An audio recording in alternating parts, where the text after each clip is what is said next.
નમસ્કાર મિત્રો, અત્યારે ઘેડ બચાવો પદયાત્રા ઓસા ગામથી પ્રસ્થાન કરી રહી છે। ઓસા ગામની અંદર આપને એક અહીંયાની જે કંઈ વાસ્તવિક પરિસ્થિતિ છે એ આપને હું લાઈવના માધ્યમથી બતાવવા માગીશ। આમ તો સમસ્યાઓ અનેક છે, મુદ્દાઓ અનેક છે, પણ જે વેદનાઓ અમારી સામે આવે છે એને લાઈવના માધ્યમથી બતાવવી અમારી ફરજ છે। ઓસા ગામની અંદર આંગણવાડી આવેલી છે, લગભગ 4-5 વર્ષથી બંધ છે। અત્યારે ભાડાના મકાનમાં ચાલે છે। આ આંગણવાડી અંદાજિત 4-5 વર્ષ થઈ ગયા બંધ છે। અંદર આંગણવાડીનું આપને હાલત બતાવીશ।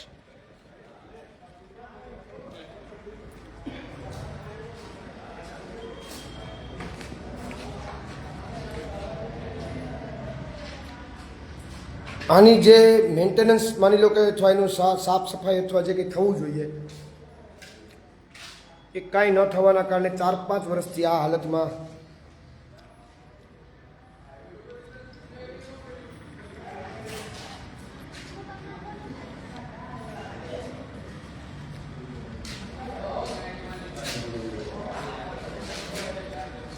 છેલ્લા 5 વર્ષથી ભાડાના મકાન ઉપર ચાલી રહી છે।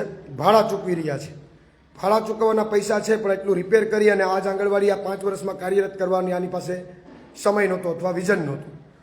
નવી આંગણવાડી મંજૂર કરવા માટે ગામના લોકો, ગામના યુવાનો, ગામના આગેવાનો જ્યારે રજૂઆત કરે છે ત્યારે એમને જવાબ મળે છે કે ભાઈ થઈ જશે, મંજૂર થઈ ગઈ છે, મંજૂર થઈ ગઈ છે। પણ મંજૂર થઈ ગઈ છે તો ક્યારે?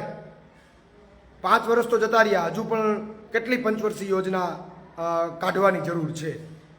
તો આ હાલત છે, આ નાના ભૂલકાઓ માટેની વ્યવસ્થા છે, નાના બાળકો માટેની। નાના બાળકોની વ્યવસ્થા આ પૈસાના કાગળથી ના કરે છે। આવી આંગણવાડી બનાવી અને એનું વ્યવસ્થિત મેન્ટેનન્સ સરકાર ન કરે એટલે આવી હાલતમાં આંગણવાડી જતી રહે, પછી હાલત ખરાબ થઈ જાય આંગણવાડીની એટલે નવી બનાવવી પડે। નવી બનાવવી પડે એટલે નવી બજેટની ફાળવણી થાય, એમાં કોન્ટ્રાક્ટરોને સરકારને પાછા પૈસા મળે, એટલે તમામ વસ્તુઓ પ્રજાના પૈસાની લૂંટ ચાલી રહી છે। અને અહીંયા હવે આ આંગણવાડી અત્યારે ખરાબ સ્થિતિમાં જતી રહી છે। શું કામ? કારણ કે 5 વર્ષ સુધી આ લોકોએ કોઈ સરકારના અધિકારીઓ આની તકેદારી કે ધ્યાન ન લીધું। જો આની જાળવણી કરી હોત સરકારે અથવા સરકારના અધિકારીઓએ, પદાધિકારીઓએ, તો કદાચ નવી બનાવવાની જરૂરત પણ ન પડે। પણ હવે એટલી બધી ખરાબ સ્થિતિમાં જતી રહી છે કે નવી બનાવવી પડે એમ છે। તો નવી ક્યારે બનાવવી એની પણ એ લોકો અહીંયાથી કોઈ ફોન જાય તો મંજૂર થઈ ગઈ છે, મંજૂર થઈ ગઈ છે, આવી વાતો, વાહિયાત વાતો કરે છે। અને આ દરેક ગામડાની પીડા છે, દરેક ગામડાની વેદના છે। પ્રજાના પૈસા લૂંટવામાં ભાજપના નેતાઓ મસ્ત છે। પ્રજાના પૈસા કેમ લૂંટાય એના માટેના તમામ જે કંઈ પણ મુદ્દાઓ અથવા જે કંઈ પણ અનુકરણ કરવું પડે એમાં જ બધા વ્યસ્ત છે। આવી હાલત 5-5 વર્ષથી આ કાર્યરત ન હોય તો આવી હાલત થઈ જાય અને હવે પછી નવી બનાવવી પડે। તો તમામ પ્રજાના પૈસાની લૂંટ આ બાજુ બીજેપીની સરકારમાં ચાલી રહી છે। આ માંગરોળ તાલુકાનું ઓસા ગામ, અને ઓસા ગામની મેં આ તમને આંગણવાડી બતાવી છે। અહીંયાથી અમે થોડી વારમાં આગળ પ્રસ્થાન કરીશું। આ ઓસા ગામ શું છે? આ બીજી છે, આ બીજી આંગણવાડી, આ આંગણવાડી બીજી છે। બેયનું મેન્ટેનન્સ ન કર્યું એટલે હવે ત્રીજી નવી બનાવવી પડશે। આ બહુ સારી।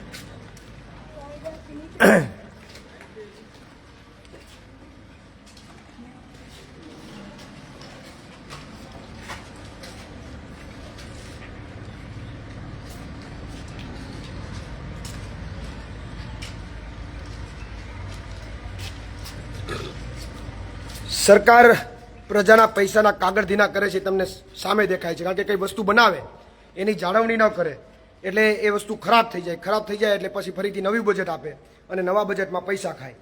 આ અંદાજિત ઓલી આંગણવાડી કેટલા વર્ષ પહેલા બની છે? આ નવી બાજુમાં આપણે જોઈએ કેટલો સમય થયો? 8-10 વર્ષ છે ને? ટોટલ 7-8-10 વર્ષ પહેલા એ આંગણવાડી બની। તો 8-10 વર્ષમાં 5 જ વર્ષમાં આંગણવાડી ફેલ થઈ જાય એવું કેમ બને? 5 વર્ષથી તો એ આંગણવાડી કાર્યરત જ નથી।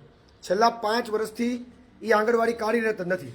5 વર્ષમાં આખી આંગણવાડી ફેલ, નીચેથી લાદીના પોપડા ઉછળી ગયા છે। આખી ભયંકર પરિસ્થિતિ છે। અહીંયા પણ તમે જો આ 10 વર્ષ થયા ને ભેગી જ બની ને, 5 વર્ષમાં આવી હાલત થઈ ગઈ અને છેલ્લા 5 વર્ષથી આનું કોઈ મેન્ટેનન્સ નથી. હવે એ ખરાબ હાલતમાં જતી રહે એટલે હવે નવી બનશે એટલે પહેલી બીજી ને ત્રીજી ને એમ કરીને એના બજેટો ફાડીને રૂપિયા ખાધા કરશે. આ ધંધો બીજેપીની ગવર્મેન્ટ અને બીજેપીના લોકોએ આદરો છે. 5 વર્ષમાં આખી બિલ્ડિંગ ખરાબ થઈ જાય. લ્યો કેવું મટીરિયલ વાપર્યું છે, તાકાતવાળું. તો આ સ્થિતિ છે. અહીંયાથી ઓસા ગામથી અમે થોડી જ વારમાં પ્રસ્થાન કરીએ છીએ.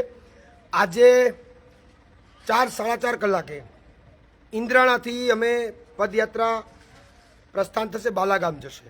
લાઈવના માધ્યમથી બધાને કહેવા માગું છું કે આજે 11મો દિવસ છે આ પદયાત્રાનો. 11મા દિવસમાં માનનીય ગોપાલભાઈ ઇટાલિયા આ પદયાત્રા જોઈન્ટ કરી રહ્યા છે ઘેડના મુદ્દે, ઘેડના ખેડૂતોના પ્રશ્નોને વાચા આપવા માટે. એ અંદાજિત 4-4.5 કલાકે કે 5 કલાકે ઇન્દ્રાણા ખાતે પહોંચશે. તમામ લોકોને ઇન્દ્રાણા ખાતે મોડામાં મોડા 4:30-5 વાગ્યા સુધી પહોંચવા માટે નમ્ર વિનંતી છે અને તમામને હાર્દિક આમંત્રણ છે. આ બધા ઇન્દ્રાણા ખાતે મોડામાં મોડા 5 વાગ્યા સુધી પહોંચીએ. ત્યાંથી મોટી સંખ્યામાં આપણે પદયાત્રા મારફત બાલાગામ જઈએ અને બાલાગામ એક મોટી સભા થવાની છે. ગોપાલભાઈ આ સભાને સંબોધન કરવાના છે. ત્યારે તમામ ઘેડની આજુબાજુના તમામ ખેડૂતો અને આખા વિસ્તારના આજુબાજુના ખેડૂતોને તમામને આમંત્રણ, તમામ યુવાનોને આમંત્રણ કે આજે જે લોકો પદયાત્રામાં જોડાવા માગતા હોય એ મોડામાં મોડા 4:30-5 વાગ્યા સુધીમાં ઇન્દ્રાણા પહોંચે. ત્યાંથી આપણે બધા આ 14 દિવસની મારી પદયાત્રામાં ગોપાલભાઈ સાથે પદયાત્રામાં જોડાઈએ અને સાંજે બાલાગામ ખાતેની સભામાં આપણે ગોપાલભાઈ જ્યારે સંબોધન કરવાના છે ત્યારે આપણે એ સભામાં પણ બધા જોઈન્ટ થઈએ એવો એના માટે તમામને હું હાર્દિક આમંત્રણ પાઠવું છું. અને આ જ રીતે અન્ય કોઈ પ્રશ્ન હોય, આ ઓસા ગામ છે એમાં પહેલો મુદ્દો કે અહીંયા પીવાનું મીઠું પાણી નથી મળતું. અહીંયા તળમાં ખારા પાણી થઈ જાય છે. અત્યારે પાણી ભરાઈ જાય છે એટલે ઉપજ લઈ શકાતી નથી. પછી ખારા પાણી થાય છે. પીવાનું મીઠું પાણી પણ નથી મળતું. આંગણવાડીની આવી સમસ્યાઓ છે, રોડ રસ્તાની સમસ્યાઓ છે, ઘણી બધી સમસ્યાઓ છે. તો આ ઘેડની વેદના છે અને આ ગામડાઓની વેદના છે. આગળના લાઈવમાં તમને આગળની જે કંઈ પણ ઘટના હશે એ લાઈવના માધ્યમથી બતાવીશ. તમામ મિત્રોનો ખૂબ ખૂબ આભાર. આજે ભૂલાય નહીં, આજની પદયાત્રા મોડામાં મોડા 4:30 થી 5 કલાકે ઇન્દ્રાણા પહોંચો. જેટલા લોકો આપણા પારંપરિક ડ્રેસમાં આવી શકતા હોય તમામ પારંપરિક ડ્રેસમાં આવો અને સાંજે એક મોટી બાલાગામ ખાતે જનસભા કરીએ. તમામ મિત્રોનો ખૂબ ખૂબ આભાર.